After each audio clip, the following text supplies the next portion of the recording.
Dr. Alhaji Bukola Abubakar Saraki. Today I would neither refer to you as Excellency nor an Honorable. The simple reason is because there has been various revelations about your outrageous earnings as senators of the Federal Republic of Nigeria.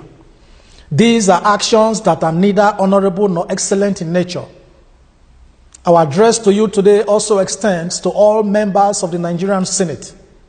It also extends to Yakubu Dogora and all members of the House of Representatives that have mischievously received monies, our money, outside the laid-down law as prescribed by the Revenue Mobilization, Allocation and Fiscal Commission, ROMAFC. Our statement today is not intended to disrespect the office of the Senate President of the Federal Republic of Nigeria or the office of the Senators. Neither is it intended to disrespect the office of the Speaker of the House of Representatives and its members. But if you are a federal legislator in the Federal Republic of Nigeria making laws for Nigerians, and you received any salary and you still continue to receive these salaries outside the law of Nigeria, overtly or covertly, this message is directed at you and we reserve no apology. We have not come here today in search of a diplomatic language. You cannot call yourselves lawmakers when you are indeed lawbreakers. We respect the positions you occupy, but our problem is with you, the occupiers of those exalted positions. Without mincing words, we dare to say that you are misfits for those positions.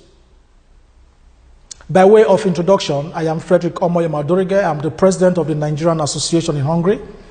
But today I'm not speaking on behalf of the Association of Nigerians in Hungary.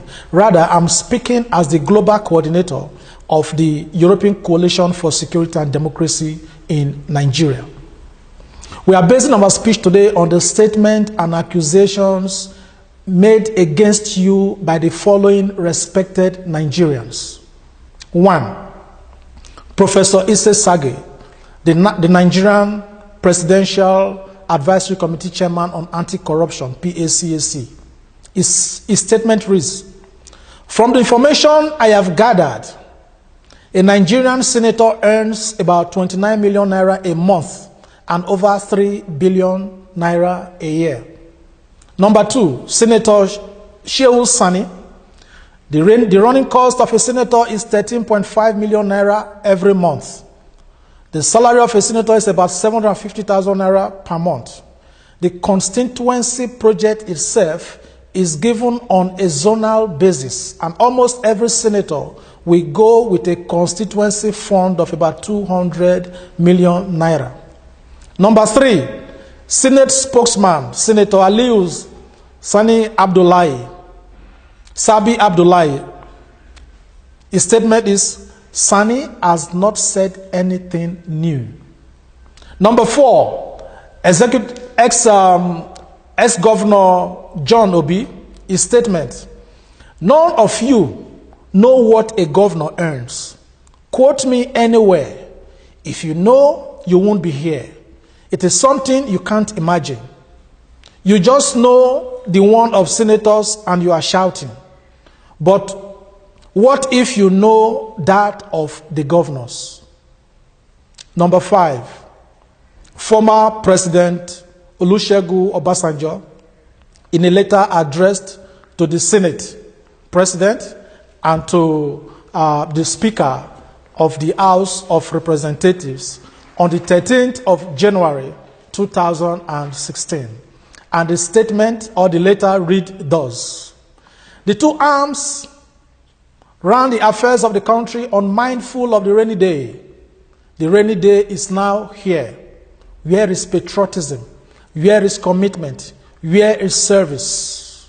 By our Constitution, the Revenue Mobilization, Allocation and Fiscal Commission is charged with the responsibility of fixing emoluments of the three arms of government: executive, legislature, and judiciary. The commission did its job, but by different disingenuous ways and devices, the legislature has overturned the recommendations of the commission and hiked up for themselves. There is no valid argument for this except to see it for what it is: law breaking and impunity by lawmakers. That was a statement written by the former president Olusegun Obasanjo. Alhaji Dr. Senator Bukola Saraki. We know that the recent revelation by Senator Sani that Nigerian senators earn over 14 million naira is just a part of a wider truth. There are founded statements, according to Ise Sage, that after you receive from left, right, up and down and center, you receive about 30 million naira monthly. This is around 75,000 euro. Revelations show that you, Senator Saraki, and other leaders of the National Assembly earn far much more than that. This shows that a monthly earning of a Nigerian senator is more than a yearly income of a Nigerian medical doctor. Think about that. It is also more than the salary of 42 Nigerian army generals, or more than twice the pay of the US president. By further calculation, it is 9 times the salary of US congressmen that earn between USD 174,000 to USD 191,000 per annum. With such salaries, resources needed for capital and social welfare projects for Nigerians are spirited away by you people. Is this fair? Is this fair for a country that you swore to serve? This has created hunger, unemployment, and a huge economic deficit to the resources of our country. Why do you continue to do this to us as a nation? All in the name of national service? You have been cheating Nigerians for too long, and this continued theft of our commonwealth must no longer be accepted. The time for it to stop has come. The time has come for all Nigerians to come together and scatter the common enemies of national progress. Saraki, you voted various sums of amounts of money to yourselves against the law of Nigeria, and this is against Section 70 of the Nigerian Constitution, that says that only ROMAFC has the right to fix the salaries of all public office holders, including legislators. You people are earning more than what is statutorily appropriated to you. The Nigerian Constitution, as amended in 1999, clearly states that the National Assembly cannot use its appropriation power for the personal gain of lawmakers. So what are you doing now? The earnings of these legislators without recourse to ROMAFC is a flagrant abuse of power.